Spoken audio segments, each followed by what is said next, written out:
कहते हैं मौत से बड़ा सच इस दुनिया में कुछ नहीं होता। राजा हो या भिखारी, महान योद्धा हो या साधारण इंसान, एक दिन सबको जाना ही पड़ता है। लेकिन क्या आपने कभी सोचा है मौत का फैसला कौन करता है? कौन तय करता है कि किस इंसान की आखिरी सांस कब होगी? और क्या होगा अगर कोई इंसान मौत से बचने की कोशिश करे? गरुड़ पुराण और प्राचीन ग्रंथों के अनुसार मौत सिर्फ एक घटना नहीं है, ये एक नियम है और इस नियम का मालिक है यमराज। लेकिन यमराज का एक ऐसा नियम है जिसे तोड़ने की कोशिश करने वाला सिर्फ मरता नहीं बल्कि उससे भी भयानक सजा पाता है। आज द मिथ राज में हम जानेंगे यमराज का सबसे खौफनाक नियम। यमराज कौन है? हिंदू धर्म में यमराज को मृत्यु का देवता कहा जाता है। उन्हें धर्मराज भी कहा जाता है क्योंकि उनका काम सिर्फ मौत देना नहीं है बल्कि न्याय देना है। कहा जाता है हर इंसान के कर्मों का हिसाब रखा जाता है और ये काम करता है चित्रगुप्त। चित्रगुप्त हर इंसान के अच्छे और बुरे कर्म लिखते हैं। जब किसी इंसान की मृत्यु का समय आता है तो यमदूत उसकी आत्मा को यमलोक लेकर जाते हैं। वहां यमराज फैसला करते हैं स्वर्ग, नरक या पुनर्जन्म। लेकिन इस पूरी प्रक्रिया में एक नियम सबसे ज्यादा खतरनाक माना जाता है। यमराज का सबसे खौफनाक नियम प्राचीन ग्रंथों में बताया गया है, जिस आत्मा को मृत्यु के लिए बुलाया गया हो वो भाग नहीं सकती। अगर कोई आत्मा मौत से बचने की कोशिश करती है तो उसे दुगनी सजा मिलती है। क्यों बनाया गया ये नियम? क्योंकि अगर आत्माएं मौत से भागने लगें तो संसार का संतुलन टूट जाएगा और इसे तोड़ने वाला सिर्फ अपने लिए नहीं बल्कि पूरी सृष्टि के लिए खतरा बन जाता है। सबसे डरावनी सजा क्या होती है?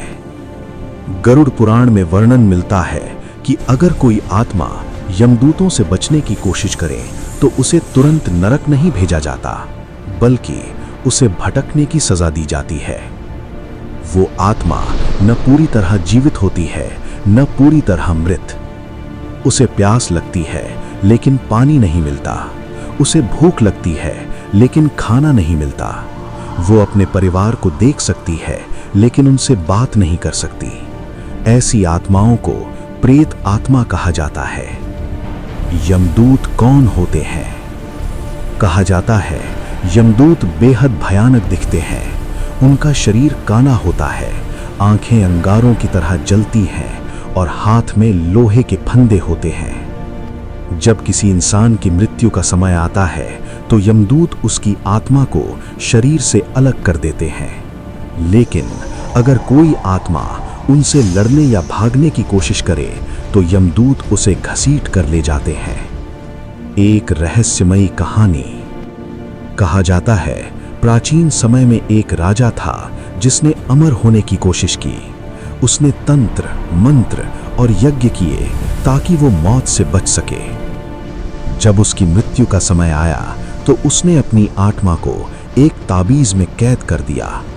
कुछ समय तक वो बच गया, लेकिन यमराज के नियम को कोई नहीं तोड़ सकता। कहा जाता है उसकी आत्मा उस ताबीज में सदियों तक कैद रही। न वो मर सका न जी सका और अंत में उसे ऐसी पीड़ा मिली जिसकी कल्पना भी नहीं की जा सकती।